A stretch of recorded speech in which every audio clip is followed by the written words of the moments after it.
ஹல்லேலூயா. ஆண்டுடைய வார்த்தைக்காக நாம் நம்முடைய கவனங்களை திருப்புவோம்.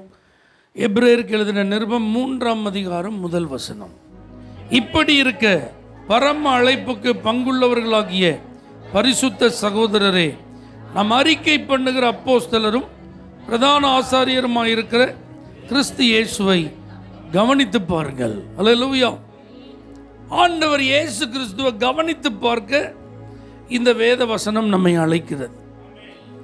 ஏசாயா தன்னுடைய தீர்க்க தரிசனத்தில் எழுதுகிறார், உங்கள் தகப்பனாகிய ஆபிரகாமையும் உங்களை பெற்ற தாயாகிய சாராளையும் நோக்கி பாருங்கள்.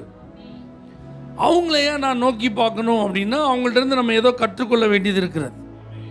அவங்கள நீங்கள் நோக்கி பார்த்தா விசுவாசத்தையும் கீழ்ப்படுதலையும் என்ன செய்யலாம், கற்றுக்கொள்ளலாம். ஏசப்பா சொன்னாங்க, ஆகாயத்து பறவைகளை கவனித்து பாருங்கள். கவலைப்படாமல் இருக்கணுமா? நாளைய தினத்தை குறித்து நமக்கு எந்த விதத்திலும் பயமோ கவலையோ வராமல் இருக்கணுமா? எதை கவனிக்கணுமா?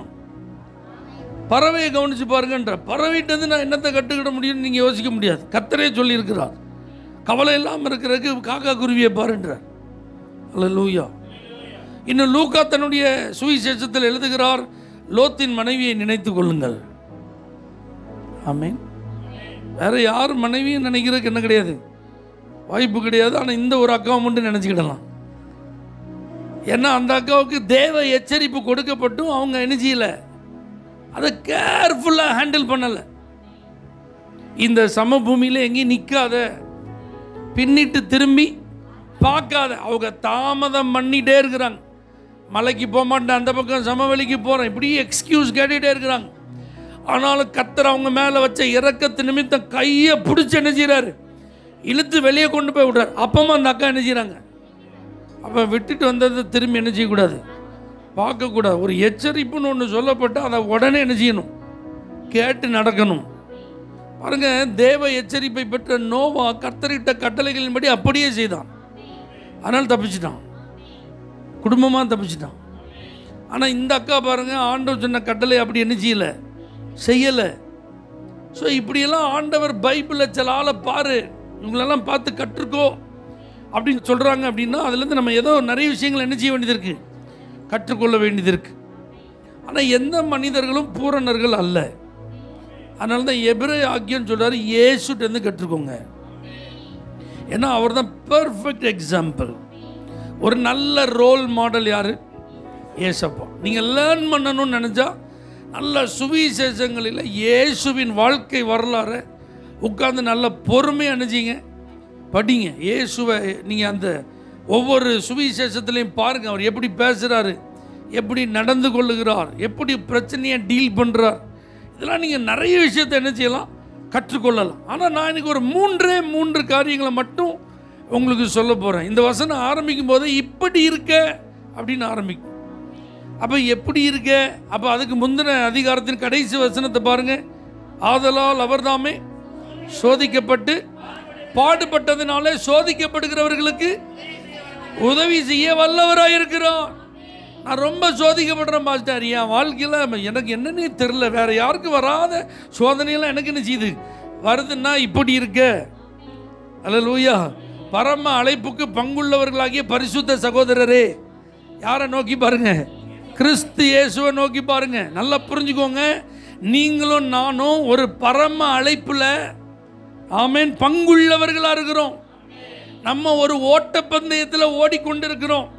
இது உலகத்தில் நடக்கிற ஓட்டப்பந்தயத்தை போல யார் முதலில் வருகிறார்கள், யார் இரண்டாவது வருகிறார்கள், யார் மூன்றாவது, அந்த பந்தயம் கிடையாது. அவருக்கு நியமிக்கப்பட்ட பாதையிலே நாம் நடத்தப்பட்டு கொண்டிருக்கிறோம். அப்போ கர்த்தர் நமக்கு என்ன வாக்கு தந்திருக்கிறார், உன்னை நடத்தி நான் மகிமைப்படுவேன். அப்போ இயேசுவை நீங்கள் கவனித்து பார்த்தா அவர் நடந்த பாதைகளின் வழியாக அவர் பிதாவை மகிமைப்படுத்தினார்.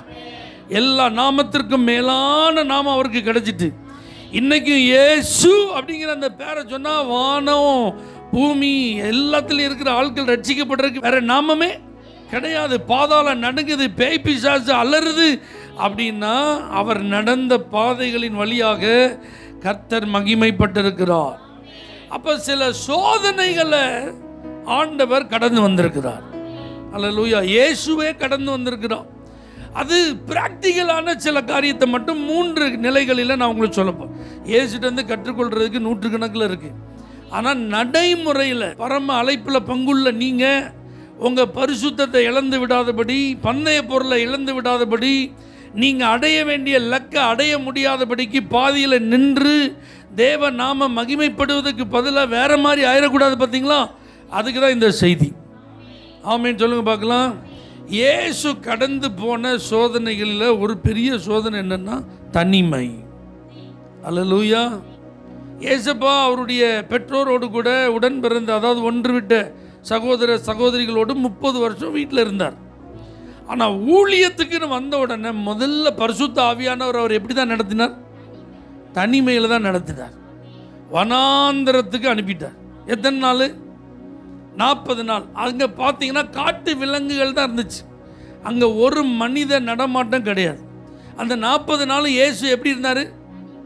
தனியாக தான் இருந்தார். இயேசு கூட யாருமே கிடையாது. சில நேரத்தில் கர்த்தர் உங்களை என்ன செய்வார்? தனிமைப்படுத்துவார், தனியாக நடத்துவார். ஆவியின் ஏவுதல்ல நீங்கள் அப்படியே நடந்துகிட்டே இருக்கணும். இல்லை எப்பவும் என் கூட ஒரு கூட்டம் என்ன செஞ்சுட்டே இருக்கணும், இருந்துகிட்டே இருக்கணும்னு நீங்கள் நினைக்கக்கூடாது. ஓட்டத்தை முடித்தேன், விசுவாசத்தை காத்துக்கொண்டேன், இது முதல் நீதியின் கிரீடம் எனக்கு வைக்கப்பட்டிருக்கு அப்படின்னு சொன்ன இந்த பவுல் அவருடைய வாழ்க்கையை கவனித்து பாருங்கள். மாம்சத்தோடும் இரத்தத்தோடும் நான் யோசனை பண்ணலை. 3 வருஷம் அரபி தேசத்துக்கு போயிட்டேன், தனியாக போயிட்டான். அப்போது சிலருடைய வாழ்க்கையில் நல்லா புரிஞ்சுக்கோங்க, தனிமையாக நம்ம இருக்க வேண்டிய காலகட்டங்கள் இருக்கும். நாமும் கர்த்தரும் மட்டும்தான். அந்த சர்க்கிள்குள்ளே வேறு யாருமே என்ன செய்ய முடியாது, வரவே முடியாது. சில நேரத்தில் ஆண்டவர் வரவும் விட மாட்டோம். அல்லேலூயா. இப்போ பாருங்கள், இந்த இயேசு எப்பொழுதுமே தன்னோடு கூட இருக்கிறதுக்கு ஒரு 12 பேரை வச்சுருந்தார். ஆமாம் இல்லையா? அதில் ஒரு 3 பேர் அவருடைய இருதயத்திற்கு ரொம்ப நெருக்கமாக இருந்தாங்க. பேதுரு, யோவான், யாக்கோப். அப்போ மீதி 9 பேர் இல்லைனாலும் இயேசுவை யாரோட பார்க்கலாம்? இந்த 3 பேரோட பார்க்கலாம். இதில் இயேசு போன இடத்துலலாம் அற்புதம், அதிசயம். அதனால இயேசு இருந்த இடம்லாம் எப்படி தான் இருக்கும்? கூட்டமாக தான் இருக்கும். எங்கே போனாலும் க்ரௌடு தான். அப்போ இயேசுவை நீங்கள் பார்க்கணுன்னா அவளை ஈஸியாக நிச்சய முடியாது. அப்போ நீங்கள் நல்லா கவனிங்க. எப்போ பார்த்தாலும் கூட்டத்தோடு இருந்து பழகின ஆள் திடீர்னு தனிமையாக இருந்தால் எப்படி இருக்கும்? கெத்செமனே தோட்டத்துக்கு போகிறாரு, மீதி ஆட்கள் இங்கே உட்கார வச்சுட்டு மீதி ஒரு 3 பேர் வழக்கமாக இங்கே இருந்து நினச்சிங்க நீங்கள் ஜோம் பண்ணு. அவர் கொஞ்சம் சற்று அப்புறம் போகிறாரு. இந்த 3 பேர் தான் சொன்னதை கேட்டு தனக்கு கம்பெனி கொடுப்பாங்கன்னு பார்த்தா அந்த 3 பேர் நல்லா என்ன செஞ்சிட்ருக்காங்க? தூங்கிட்டு இருக்காங்க. அல்லேலூயா. அவர் 2 தடவை வந்து அவங்கள தட்டி விட்றாரு, எலும்பு ஜோம் பண்ணு, என்னோட கூட விழித்திருக்க கூடாதான்ற. எப்போ எனக்காக நீ ஜோம் பண்ண வேண்டாம், உனக்காக தான். ஏன்னா வரப்போகிற சோதனையில் நீ நிற்கணும். ஆனால் நீ ஏன் கூட விழிச்சிருக்க கூடாதா? நான் விழிச்சிருக்கேன். என் ஆத்மா எவ்வளோ வியாகுலப்படுது. என் வியர்வையின் துளி ரத்தத்தின் பெருந்துளியாக விழுத. என் ஆத்மா மரணத்துக்கு ஏதுவான துக்கம் கொண்டு இருக்கிறதே. இப்போ நான் உன்னை என்ன கேட்க? என் கையை பிடிச்சிக்கோ, என் தலையமைக்கூடிய காலமைக்கூடிய அதான் கேட்க. இல்லையே, நீங்கள் கொஞ்ச நேரம் விழித்திரு.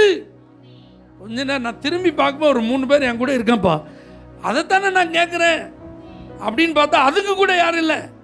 அந்த 3 பேர் இல்லைங்க. அல்லேலூயா. இப்போ பாருங்கள், இயேசுவை சிலுவைக்கு கொண்டு போயிட்டாங்க. இயேசுப்பாவுடைய ஸ்டேட்மெண்ட்டை நீங்கள் பார்த்தீங்கன்னா யோவான் 8:29 நான் பிதாவுக்கு பிரியமானதை செய்கிறதுனால அவர் என்னை தனியே. அப்போ இயேசுவும் பிதாவும் எப்படி தான் இருந்தாங்க? ஒன்றா தான் இருந்தாங்க. அவங்க தனியாகவே இல்லை. அல்லேலூயா. ஆனால் பாருங்கள், வானத்திலேருந்து அவர் இறங்கி வந்தார், தனியாக தான் வந்தார்.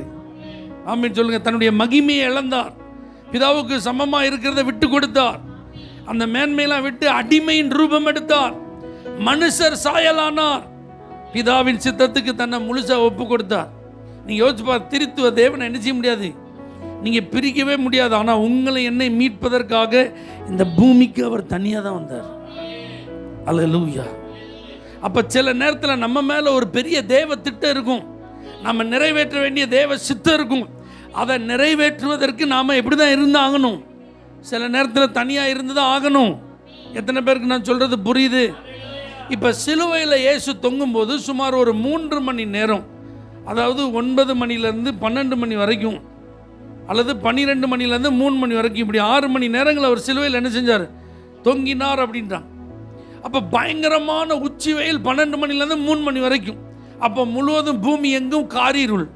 இந்த 3 மணி நேரம் பிதா தன்னுடைய முகத்தை என்ன செய்தார்? மறைத்து கொண்டார். இந்த ஒரு பிரிவுக்கு தான் அந்த கெத்செமனே தோட்டத்தில், பிதாவே இந்த பாத்திரம் என்னை விட்டு நீங்க கூடுமானால் அது நீங்கும்படி செய்யும், ஆகிலும் என்னுடைய சித்தத்தின்படி அல்ல, உங்க சித்தம். ஏன் அப்படின்னா அவர் பிதாவை விட்டு பிரிகிறத என்ன செய்யல? விரும்பலை. அப்போ பிதாவை விட்டு குமாரனை பிரிக்கும் ஒரே காரியம், இந்த மனுக்குலத்தின் பாவம் அவர் மேலே சுமத்தப்பட்டால் மட்டும்தான். அப்போ அந்த 3 மணி நேரம் பிதாவின் முகம் அவருக்கு மறைக்கப்பட்டது. அதுக்கப்புறம் தெரிஞ்ச உடனே தான் இயேசு கதறுகிறார், என் தேவனே என் தேவனே ஏன் என்னை கைவிட்டு. அப்போ இயேசுநாதரே இந்த பூமியில் ஏன் என்னை கைவிட்டீங்க அப்படின்னு கதற அளவுக்கு ஒரு தனிமையை அனுபவித்திருக்கிறார்னா, அப்போ நீங்கள் தனியாக இருக்கிறத நினச்சி என்ன செய்யக்கூடாது? புலம்பக்கூடாது, குறை சொல்லக்கூடாது. தேவ சித்தம் நிறைவேறணும், அவ்வளோதான். நல்லா புரிஞ்சுக்கோங்க. ஆமேன். சாமுவேல் அப்படிங்கிற அந்த ஒரு குழந்தை, பொருத்தனையின் புத்திரன், பிறந்து அவன் பால் மறந்தோன்னு அவங்க அம்மா கொண்டு வந்து ஆலயத்தில் விட்டு போயிட்டான். நீங்கள் கொஞ்சம் யோசிச்சு பாருங்க. கொஞ்சம் விளையாட தாய்மடி அவனுக்கு கிடையாது. தூக்கி சுமந்து அவனை அங்கிங்கே கடைக்கு கூட்டிகிட்டு போக தகப்பன் கிடையாது. அங்கே ஏலி உண்டு, ஏலியின் பிள்ளைகள் உண்டு, ஆலயத்திற்கு ஆசரிப்பு கூடாரத்துக்கு வருகிற ஜனங்கள் உண்டு. ஆனாலும் அவனுக்கு ஒரு தனிமை. அல்லேலூயா. அந்த தனிமையின் பாதையில் தான் அவன் ஒரு ஆசாரியனாக, ஒரு நியாயாதிபதியாக, ஒரு தீர்க்கதரிசியாக உயரணும். அது தேவ திட்டம். அப்போ சில குறிப்பிட்ட காலங்கள் அவன் தனியாக தான் இருக்கணும். ஆமேன்னு சொல்லுங்க. அப்போ தனிமை அப்படிங்கிறத நம்ம கடந்து தான் வரணும். பரிசுத்தவான்கள் வாழ்க்கையை கவனித்து பாருங்க. எஸ்தர் ஏற்கனவே தாயும் இல்லை, தகப்பனும் இல்லை. சரி, அடாப்டட் சைல்டாக வளர்றா, மொர்தெகாய்ட்ட வளர்ந்து கொண்டு இருக்கிறாள். திடீர்னு 127 நாடுகளில் உள்ள அழகுள்ள பிள்ளைகளை என்ன செய்கிறாங்க? அரண்மனை கொண்டு போகிறாங்க. இப்போ வேறு வழியே கிடையாது. இப்போ மொர்தெகாய்ட்டன்னு அவள் பிரிக்கப்பட்டாள். அரண்மனைக்கு போனால் 1 வருஷம், 6 மாதம் சுத்திகரிப்புக்குன்னு ஒரு டைம் டூரேஷன் வச்சு அங்கே வேலை நடந்துகிட்ருக்கு. கொஞ்சம் திங்க் பண்ணி பாருங்கள், கற்பனை செஞ்சு பாருங்கள். இந்த 1 ஆண்டுகால இடைவெளியில் இவளுக்கு அந்த சான்ஸ் இல்லைன்னா அந்த தனிமை, அந்த வாழ்க்கையில் எவ்வளோ வீணாக போயிடும். ஆனால் அந்த தனிமையான காலகட்டங்களிலும் கர்த்தருடைய தயவு, கர்த்தருடைய இரக்கம். ஆமென், அல்லேலூயா. அப்போ உங்களையும் என்னையும் கர்த்தர் சில குறிப்பிட்ட காலங்கள் தனிமைப்படுத்தும் போது அல்லது தனியே அவர் நடத்தும் போது கர்த்தருக்கு நல்ல தோத்திரம் சொல்லணும், கர்த்தரை நல்லா துதிக்கணும். ஆபிரகாமை கர்த்தர் ஆசீர்வதிக்கிறதா இருந்தால் ஊர் என்கிற கல்தேய தேசத்திலே வச்சு என்ன செஞ்சிருக்கலாம். ஆனால் அவன் சொந்த நாட்டை விட்டு ஆண்டவர் பிரிக்கிறார், இனத்தை விட்டு பிரிக்கிறார், சொந்த குடும்பத்தை விட்டு பிரிக்கிறார், அதுக்கப்புறம் தான் ஆசீர்வதிக்கிறார். ஆமென் சொல்லுங்க. அப்போ சில நேரத்தில் நாம் இப்படிப்பட்ட தனிமைகளுக்கெல்லாம் ரெடியாக செய்யணும், இருக்கணும். இல்லாட்டி ரொம்ப கஷ்டம். யோசேப்பு 17 வயதில் அவனுடைய குடும்பத்திலேருந்து என்ன செஞ்சிட்டாங்க? பிரிச்சுட்டாங்க. அவன் மேலே ஒரு பெரிய திட்டம் இருக்கு. ஆமென். தேவன் அவனை ஒரு பெரிய ரட்சகனாக எழுப்புகிறார். ஆனால் பாருங்க, அவனுடைய சூழ்நிலை, அவன் சொந்த நாட்டிலேருந்து பிரிக்கப்பட்டான், தகப்பனுடைய அன்பிலிருந்து பிரிக்கப்பட்டான். எப்படி இருந்திருக்கும் அந்த தனிமை? இவைகளெல்லாம் வார்த்தைகளால் என்ன செய்ய முடியாது, விவரிக்க முடியாது.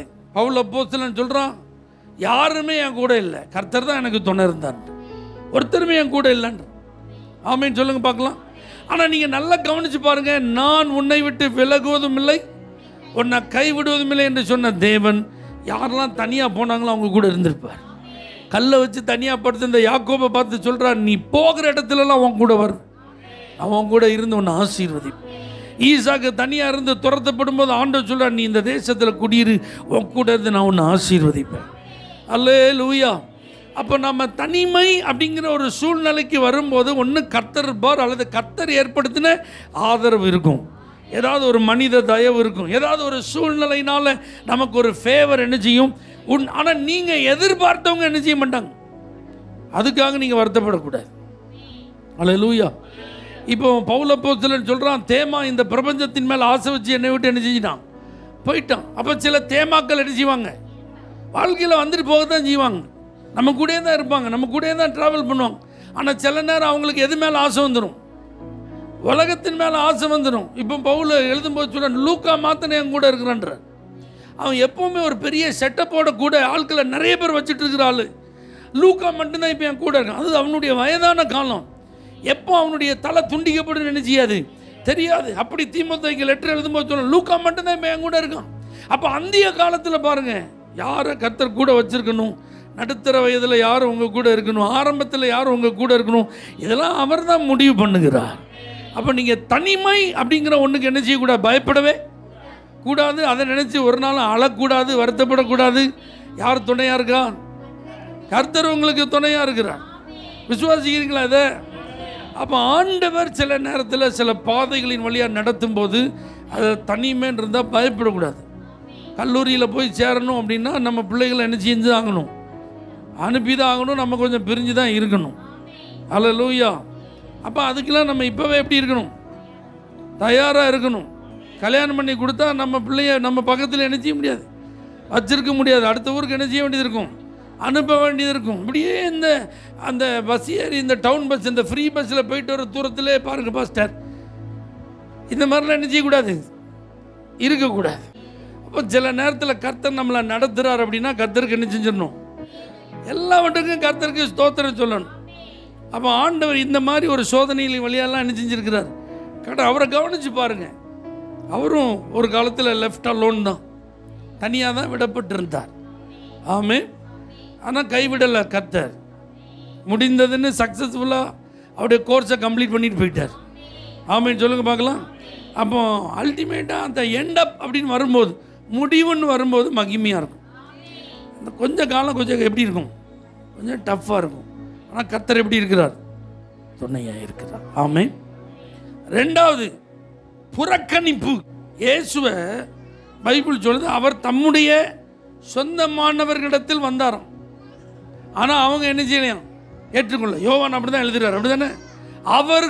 அவருடையவர்களிடத்தில் அவர் என்ன செஞ்சார், வந்தார். ஆனால் அவங்களோ அவரை ஏற்றுக்கொள்ளலை.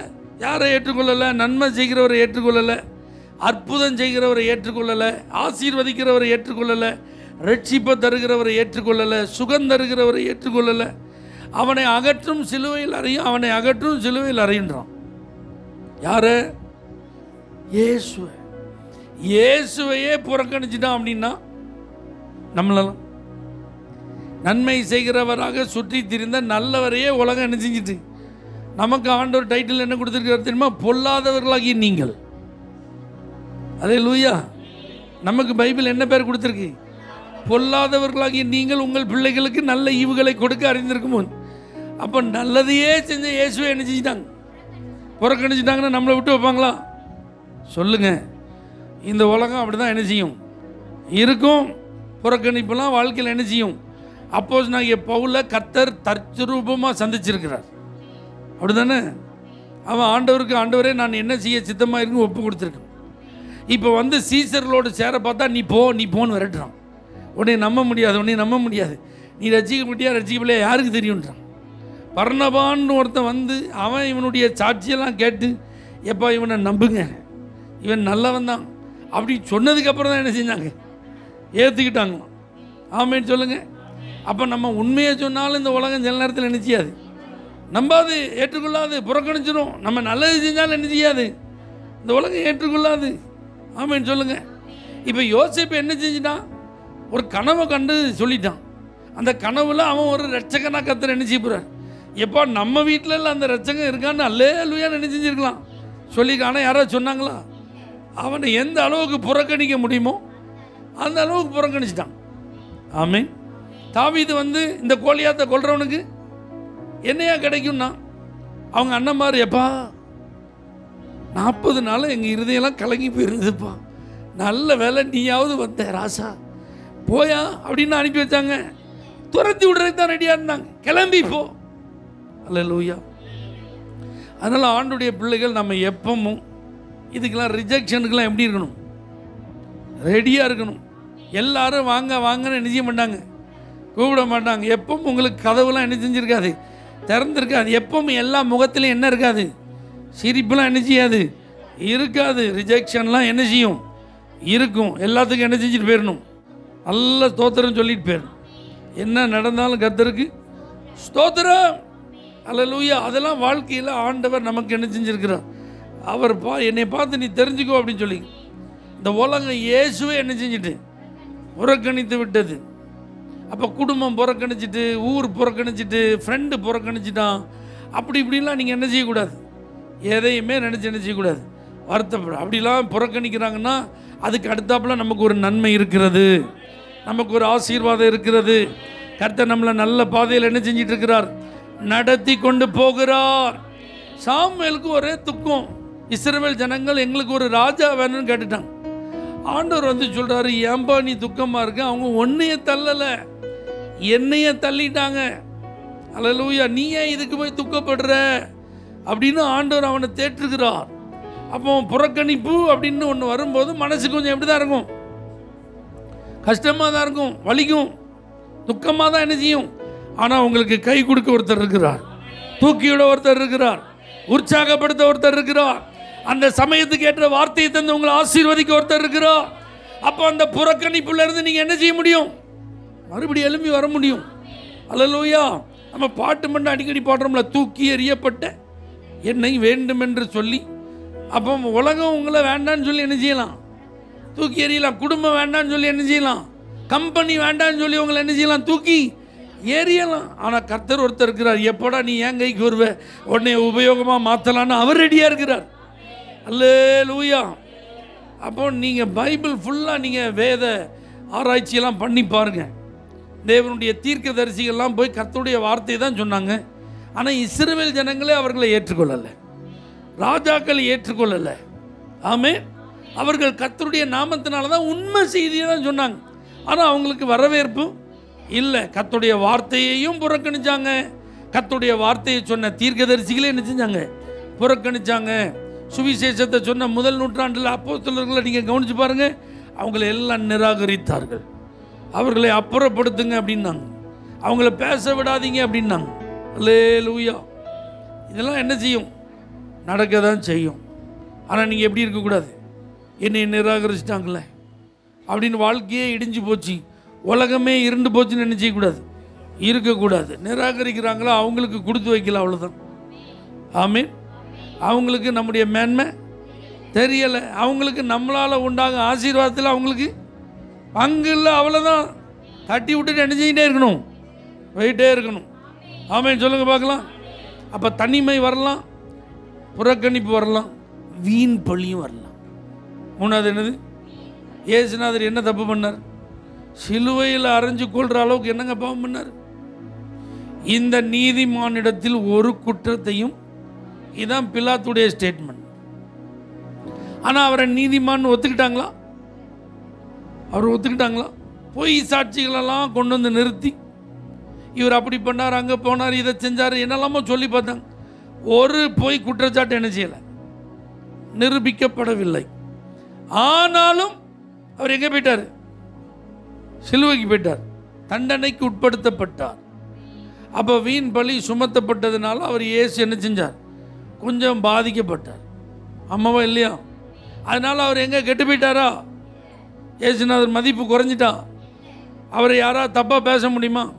நீங்கள் சொல்லுங்கள். அவரை சிலுவையில் அறையிற அளவுக்கு அவர் ஒரு தேச துரோகியை போல, உயிரோடு அவர் இருப்பதற்கே தகுதி இல்லாத ஒரு ஆள் போல் அன்னைக்கு அரசாங்கம் தீர்ப்பளித்து அவருக்கு தண்டனை கொடுத்துச்சு, உண்மைதான். ஆனால் இந்த இயேசுவை அவருடைய தவறுக்கு தான் அடித்தாங்கன்னு யாராவது சொல்ல முடியுமா? இல்லை. அதிலிருந்து தான் மகிமை. அந்த சிலுவை மரணத்தின் மூலமாக தான் மேன்மை, அதன் மூலமாக தான் மீட்பின் திட்டம், அதன் மூலமாக தான் பிதாவின் சித்தம். இப்போ எப்படி உலகமே அதன் மூலமாக ஆசீர்வதிக்கப்படுது பாருங்க. அல்லேலூயா. இப்போ நம்ம பிரச்சனை என்னன்னா, நான் செஞ்சிருந்தா அமைதியாக போயிடுவோம்ல. ஏன்ட தப்பு இருந்துதான் சொல்லுங்க, நான் சத்தம் கட்டாமல் போயிடுறேன். நான் ஏன் இப்போ குதிக்க நான் செய்யல. அல்லேலூயா. ஏன்ட என்ன இல்லை தப்பு இல்லை, அதனால தானே என்னால் என்ன செய்ய முடியல, பொறுக்க முடியல, அதனால தானே எனக்கு என்ன வருது. அல்லேலூயா. இனிமே அதனால தான் பொறுக்கணும், இனிமே அதனால தான் கோபம் என்ன செய்யக்கூடாது. எதுக்கு, தப்பு செய்யாமல் செஞ்சுட்டு கிடையாது. அல்லேலூயா. சிலருக்கு செஞ்சுட்டே வந்துடுது, நமக்கு அப்படி ஆப்போசிட். ஏன்னா நன்மை செய்து தான் பாடு அனுபவிக்கணும், அப்போ தான் அது அதிக மேன்மை. எத்தனை பேர் ஒத்துக்கிறீங்க? நீ இயேசுவின் நாமத்திற்காக, கிறிஸ்தவ ஜீவியத்திற்காக, பரிசுத்த வாழ்க்கைக்காக, தேவ சித்தத்தை நிறைவேற்றுவதற்காக, கர்த்தருடைய வார்த்தைக்கு கீழ்ப்படிவதற்காக யாராவது உங்களை அவமானமாக என்ன செய்கிறாங்க, தவறுதலாக குறை சொல்கிறாங்க, குற்றப்படுத்துகிறாங்கன்னா தேங்க்யூ சொல்லிட்டு இடத்த என்ன செஞ்சுருங்க, காலி பண்ணிடுங்க. நீங்கள் உங்களுடைய நியாயத்தை என்ன செய்ய வேண்டாம், நிலை நிறுத்த பிரயாசப்பட வேண்டாம். அல்லேலூயா. எத்தனை பேர் நம்புறீங்க? உண்மை என்னைக்கும் உண்மைதான், பொய் என்னைக்கும் பொய் ஒரு நாள் உண்மையாக கொஞ்சம் மாற்றப்படலாம், ஆனால் மறுபடியும் அது எது மாறிடும், அது பொய்யாவே மாறிடும். உங்கள் நீதியெல்லாம் பட்ட பகலை போல கர்த்தர் வெளிச்சத்தை கொண்டு வருவாரா? இயேசு ஒரு நீதிமான்னு அவர் மரித்த உடனே அவருக்கு கீழே இருந்த ஒரு நூற்றுக்கு அதிபதி சொன்னானா? அல்லேலூயா. இன்னைக்கு வரைக்கும் இயேசுவை குற்றமற்றவர், பாவம் இல்லாதவர்னு உலகம் எங்கும் பிரசங்கம் பண்ணிட்டு இருக்குமா இல்லையா? அல்லேலூயா. அப்போ வீண் பழியில் என்ன செய்யும்? இயேசுவை கவனிச்சு பாருங்க, அவர் மேல் என்ன சுமத்தப்பட்டது? வீண் பழி சுமத்தப்பட்டது. ஆனாலும் கர்த்தருக்கு ஸ்தோத்திரம் போயிட்டார். யோசேப்பின் மேலே வீண் பழி சுமத்தப்பட்டது. அதனால கொஞ்ச காலம் கஷ்டம்தான், சிறைச்சாலையில் இருந்ததெல்லாம் உண்மைதான். ஆனால் அதன் வழியாகத்தான் அவன் எங்கே போக வேண்டியிருந்தது? அரண்மனைக்கு, பார்வோனின் சமூகத்திற்கு. சிறையிலிருந்து எங்கே போயிட்டான்? சிங்காசனத்துக்கு போயிட்டான். அல்லேலூயா. அப்போ உங்கள் மேலே அவமானமான வீண் பழிகள், அவதூறான பேச்சுகளின் நிமித்தம் யாராவது உங்களுக்கு பாதிப்பை உண்டாக்குறாங்கன்னா நீங்கள் சீக்கிரம் ஆசீர்வதிக்கப்பட போகிறீர்கள், சீக்கிரம் உயர்த்தப்பட போகிறீர்கள், சீக்கிரம் கனம் பண்ணப்பட போகிறீர்கள். அல்லேலூயா. அதனால் சாத்தானுடைய திட்டமே அதுதான். எங்கேயாவது குறை கண்டுபிடிக்கலாமா, குற்றம் கண்டுபிடிக்கலாமா, பழி சுமத்தலாமா, இதுக்கு தான் அவன் வேலை என்ன செஞ்சுட்டே இருப்பான். ஏன்னா இரவும் பகலும் சகோதரர்கள் மேலே குறை சொல்கிறதுக்கு தான் அவன் சுற்றி சுற்றி என்ன செஞ்சுட்டே இருக்கான். அப்போ அந்த ஆவி உடையவர்கள் நம்மை சுற்றி என்ன செய்வாங்க? இருக்க தான் செய்வாங்க. அதுக்காக என்ன செய்ய முடியும்? அல்லேலூயா. அதனால் அதெல்லாம் கண்டுக்கிட்டாதீங்க. உங்கள் பாட்டுக்கு உங்கள் ஓட்டத்தை என்ன செஞ்சுட்டே இருங்க, நீங்கள் ஓடிட்டே இருங்க. கர்த்தர் எல்லாவற்றையும் பார்த்து கொள்வார். அப்போ நீங்கள் ஒன்று மட்டும் புரிஞ்சுக்கோங்க, நான் பரம அழைப்புக்கு பங்குள்ள பரிசுத்த சகோதரன் சகோதரி. அப்போ என் பரம அழைப்பை விட்டு நான் என்ன செஞ்சிடக்கூடாது? விலகிடக்கூடாது. அந்த பரிசுத்த சகோதரன் சகோதரிங்கிற பேரை நான் என்ன செஞ்சிடக்கூடாது? இழந்துடக்கூடாது. இப்போ பாருங்கள், தனிமை அப்படிங்கிறது ஒரு பெரிய விஷயம். அதில் நிறைய தவறுகள் நடக்க என்ன இருக்குது? வாய்ப்பு இருக்குது. அதுக்கு இடம் கொடுத்துடக்கூடாது. அல்லேலூயா. தனிமைப்படுத்தப்பட்ட சூழ்நிலையெல்லாம் நீங்கள் பாருங்கள், நிறைய விஷயங்களை நிமித்தம் நம்ம தனிமைப்படுத்தப்படுறதுக்கு என்ன இருக்குது? வாய்ப்பு இருக்குது. அந்த தனிமையை ஒரு நாள் தவறாக என்ன செஞ்சிடக்கூடாது? பயன்படுத்திடக்கூடாது. பரிசுத்த சகோதரங்கிற பட்டத்தை என்ன செஞ்சிடக்கூடாது? இழந்துடக்கூடாது. ஆமே. புறக்கணிப்பு அப்படின்னு ஒன்று வந்துட்டுன உடனே அதோட இனிமேல் இந்த லைனுக்கே நான் வரமாட்டேன்னு ஒதுங்கி போயிடக்கூடாது. வேறு ட்ராக்கை செலக்ட் பண்ணிவிட்டு என்ன செஞ்சிடக்கூடாது? வேறு ட்ராக்கை செலக்ட் பண்ணிட்டு போனால் நீங்கள் இந்த ட்ராக்கில் ஓடி முடிக்க வேண்டிய ஓட்டத்தை என்ன செய்ய முடியாது? சொல்லுங்கள், ஓடி முடிக்க முடியாது. நல்லா எழுதி வச்சுக்கோங்க. அல்லேலூயா. உங்களுக்கு நியமித்த பாதையில் நீங்கள் ஓடாமல் நீங்கள் பரலோக ராஜ்யத்துக்கு என்ன செய்ய முடியாது. அவங்க என்னைய புறக்கணிச்சிட்டாங்க, இனிமே அவ்வளோதான் அப்படின்னு சொல்லிட்டு நீங்கள் புது பாதையிலலாம் என்ன செய்யக்கூடாது? ஓடக்கூடாது. ஆமென். ரைட். மூணாவது, வீண் பழி. வீண் பழி சுமத்தப்பட்டு நான் செய்யாத தப்ப நான் செஞ்சேன்னு சொல்லிட்டாங்க. அப்போ நான் செஞ்சு காட்டுறேன் அப்படி செஞ்சிடக்கூடாது. இல்லை, உனக்கு பாடத்தை கற்றுக் கொடுக்க நான் என்ன செய்ய போகிறேன், அப்படி செஞ்சிருவேன் அப்படின்னு யாரும் என்ன செஞ்சிடக்கூடாது. சொல்லுங்கள், எதையும் செஞ்சிடக்கூடாது. ஆமென். அல்லேலூயா. ஏன்னா கர்த்தர் பார்த்துக்கிடுவார். ஆண்டவர் கையில் எல்லாத்தையும் ஒப்பு கொடுத்துடும். அப்போ நீங்கள் நல்லா புரிஞ்சுக்கிட்டு உங்களுக்கு நியமிக்கப்பட்ட பாதையில் என்ன செய்யுங்க? ஓடுங்க. கர்த்தர் உங்களை அழகாக கைப்பிடிச்சு நடத்துவார் கடைசி வரைக்கும். இந்த தேவன் என்னென்றைக்கும் உள்ள சதா காலங்களில் நம்முடைய தேவன், மரண பரியந்தம் அவர் நம்மை நடத்துவார். கடைசி வரைக்கும் உங்கள் கையை பிடிச்சி வாழ்விலும் தாழ்விலும் சுகத்திலும் துக்கத்திலும் மரணம் நம்மை பிரிக்கும் அளவும் பிறர் முகம் பாராமல் நான் உனக்கே டேஷ் டேஷ்ன்னு சொன்ன ஆள் கூட மாறி போகலாம், ஆனால் இவர் மாற மாட்டார். அல்லேலூயா. நகமும் சதையும் அப்படின்னு சொல்லி யோனத்தானும் தாவீது எப்படி இருந்தாங்க? ஒன்றா தான் இருந்தாங்க. ஆனால் யோனத்தான் நாட்டுக்கு போயிட்டான், தாவீது காட்டுக்கு போயிட்டான். ஸ்திரீகளின் சிநேகத்தை பார்க்கல அவர்களுடைய சிநேகம் எப்படி இருந்துச்சு? ரொம்ப ஸ்ட்ராங்காக இருந்தது. அப்படி ரெண்டு பேர் ஒருத்தர் நேசித்தாங்க. ஆனால் அவர்கள் பிரிந்து போகக்கூடிய சூழ்நிலை என்ன செஞ்சுட்டு வந்துட்டு. ஆனால் ஒரு நாளும் தாவீதோடு கூட கர்த்தர் இருந்தார். அந்த வார்த்தை அவனை நாளுக்கு நாள் என்ன செஞ்சுட்டே இருந்தது? விருத்தி அடைய செய்தது. அப்போ கர்த்தர் உங்கள் கூட இருக்கிறாருங்கிறத என்ன செய்யக்கூடாது. நீங்கள் தனியாக இருந்தாலும் உங்கள் கூட யார் இருக்கா? கர்த்தர் இருக்கிறார். நீங்கள் புறக்கணிக்கப்பட்டாலும் உங்களை சேர்த்துக்கொள்ள அவர் ஆயத்தமாக இருக்கு. உங்கள் மேலே வீண் பழி சுமத்தப்பட்டாலும் உங்கள் நீதியை, உங்கள் நியாயத்தை பட்ட பகலை போல வெளிச்சத்துக்கு கொண்டு வர அவர் இருக்கிறார். அவன் நானும் நீங்களும் செய்ய வேண்டிய ஒரே காரியம், நான் பரம அழைப்புக்கு பங்குள்ள ஒரு பரிசுத்த சகோதரன் சகோதரிங்கிற நினைப்பிலேயே ஓடணும். அப்படி ஓடி முடித்தாதான் நீங்கள் என்னைய பரலோகத்தில் பார்க்க முடியும், நான் உங்களை பரலோகத்தில் பார்க்க முடியும். நானும் உங்களை பரலோகத்தில் பார்க்க விரும்புகிறேன், நீங்களும் என்னை பரலோகத்தில் பார்க்கணுன்னு நான் ஆசைப்படுறேன். அல்லேலூயா. கண்களை மூடி நாம் ஜெபிப்போம். இயேசுவை கவனித்து பாருங்கள். ஏன்னா இதெல்லாம் நடைமுறை வாழ்வில் நாம் சந்திப்பவைகள். இவைகள் நம்முடைய ஆத்மாவை சோர்வடைய செய்யக்கூடியவைகள். நாம் பரம அழைப்புக்கு பங்குள்ள பரிசுத்த ஒரு சகோதரன், பரிசுத்த ஒரு சகோதரிங்கிறத நாம் மறந்துடக்கூடாது ஆண்டவரே. அதனால மேகம் போன்ற இத்தனை திரளான சாட்சிகள் சூழ்ந்திருந்தாலும் பாரமானதெல்லாம் தூக்கி எறிஞ்சிட்டு விசுவாசத்தை துவக்குகிறவரும் அதை முடிக்கிறவருமாகி இயேசுவே, உங்களையே நான் பார்த்து பொறுமையாக ஓடி வந்துடணும். தனிமையில் பொறுமையாக ஓடி வந்துடணும். புறக்கணிப்பில் பொறுமையாக ஓடி வந்துடணும். குற்றச்சாட்டுகள், வீண் பழிகள் என் மேலே சுமத்தப்படும் போது பொறுமையாக ஓடி வந்துடணும். நான் இந்த நேரத்துலலாம் யார் இதுக்கு காரணம்னு ஆராய்ச்சி பண்ணிட்டு இருக்கக்கூடாது. ஏன் இப்படிலாம் நடக்குதுன்னு நான் தேடிட்டு இருக்கக்கூடாது. ஏன் எனக்கு மட்டும் இப்படின்னு சொல்லி நான் புலம்பிட்டு இருக்கக்கூடாது. என் கவனம் இயேசுவின் மேல். நீங்கள் எங்களை பரம அழைப்பு கண்டு அதில் பங்குள்ளவர்களாய் மாற பரிசுத்த சகோதரர்களாக சகோதரிகளாக அழைத்திருக்கிறீரப்பா. ஆகவே நாங்கள் உங்களை மட்டும் கவனித்து ஓட எங்களுக்கு கிருபைத்தார். ஏன்னா நீங்கள் அதற்கு உதவி செய்ய வல்லவராக இருக்கிறீரப்பா. தனிமையில் எங்களுக்கு பலன் கொடுக்க வல்லவராக இருக்கிறீரப்பா. ஆண்டவரே உமக்கு ஸ்தோத்திர. புறக்கணிப்பில் தாங்கிக் கொள்ள எங்களுக்கு வல்லமையுள்ளவராக இருக்கிறீங்கப்பா. அது மாத்திரமில்லை, எங்கள் மேலே வீண் பழிகள் குற்றச்சாட்டுகள் வரும்போதெல்லாம் அதை கடந்து போவதற்கு எங்களுக்கு உதவி செய்ய நீங்கள் வல்லவராக இருக்கீங்கப்பா. ஆக உங்களையே பார்த்து ஓட எங்களுக்கு கிருபைத்தார். இயேசுவின் நாமத்தில் பிதாவே. For prayer contact, Pastor J. J. Kumar, El Shaddai Ministries, 9500252586, Surandai.